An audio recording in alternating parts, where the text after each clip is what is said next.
ಇಂದು ನಿಮಗೆ ಅಜ್ಜಿ ಮತ್ತು ಚಿಕ್ಕ ಅಳಿಲಿನ ಕತೆ ಹೇಳುತ್ತೇನೆ. ಒಂದಾನೊಂದು ಕಾಲದಲ್ಲಿ ಹಸಿರು ಕಾಡಿನಲ್ಲಿ ಒಂದು ಚಿಕ್ಕ ಅಳಿಲು ವಾಸಿಸುತ್ತಿತ್ತು.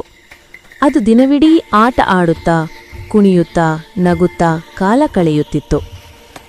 ಅದರ ಅಮ್ಮ ಯಾವಾಗಲೂ ಹೇಳುತ್ತಿದ್ದಳು, ಮಗ, ಮುಂದೆ ಬರುವ ಚಳಿಗಾಲಕ್ಕೆ ಆಹಾರ ಸಂಗ್ರಹ ಮಾಡಬೇಕು, ಇಲ್ಲದಿದ್ದರೆ ಹಸಿವಿನಿಂದ ಕಷ್ಟವಾಗುತ್ತದೆ ಎಂದು.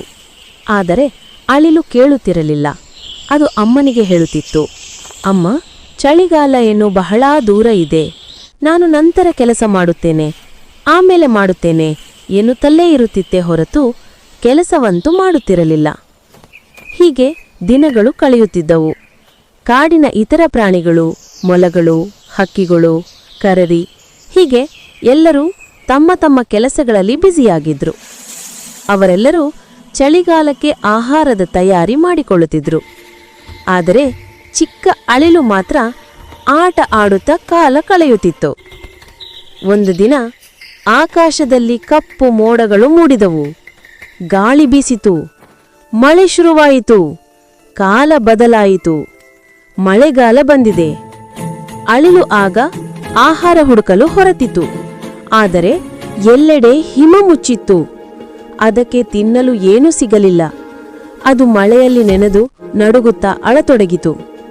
ಅಷ್ಟರಲ್ಲಿ ಅದರ ಅಮ್ಮ ಬಂದು ಹೇಳಿದಳು, ನೋಡು ಮಗ, ನಾನು ಮೊದಲೇ ನಿನಗೆ ಹೇಳಿದ್ದೆ, ಈಗಲಾದ್ರೂ ಅರ್ಥವಾಯಿತೆ? ನಮ್ಮ ಕೆಲಸವನ್ನು ಸರಿಯಾದ ಸಮಯಕ್ಕೆ ಮಾಡದಿದ್ರೆ ನಂತರ ಪಶ್ಚಾತ್ತಾಪ ಪಡಬೇಕಾಗುತ್ತದೆ ಎಂದು. ಅಳಿಲು ತಲೆ ಬಾಗಿತು ಕಣ್ಣೀರಿನಿಂದ. ಹೌದು ಅಮ್ಮ, ಮುಂದೆ ನಾನು ಯಾವ ಕೆಲಸವನ್ನಾದರೂ ಸರಿಯಾದ ಸಮಯಕ್ಕೆ ಮಾಡುತ್ತೇನೆ ಎಂದಿತು. ಅದರ ನಂತರದಿಂದ ಅಳಿಲು ಬುದ್ಧಿವಂತನಾಯಿತು.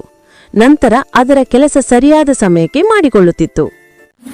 ಈ ಕಥೆಯ ನೀತಿ: ಕೆಲಸವನ್ನು ಸರಿಯಾದ ಸಮಯಕ್ಕೆ ಮಾಡಬೇಕು, ಆಗ ಮಾತ್ರ ಕಷ್ಟ ತಪ್ಪುತ್ತದೆ. ನೋಡಿದ್ರಲ್ವಾ? ಇಂತಹ ನೀತಿ ಕಥೆಗಳನ್ನು ತಮ್ಮ ಮಕ್ಕಳಿಗೆ ತಿಳಿಸಿ. ಹಾಗೆಯೇ ಈ ಕತೆ ನಿಮಗೆ ಇಷ್ಟವಾಯ್ತಾ? ಹಾಗಾದ್ರೆ ಈ ವಿಡಿಯೋಗೊಂದು ಲೈಕ್ ಮಾಡಿ, ಇನ್ನಷ್ಟು ಜನರಿಗೆ ತಿಳಿಯಲು ವಿಡಿಯೋ ಶೇರ್ ಮಾಡಿ.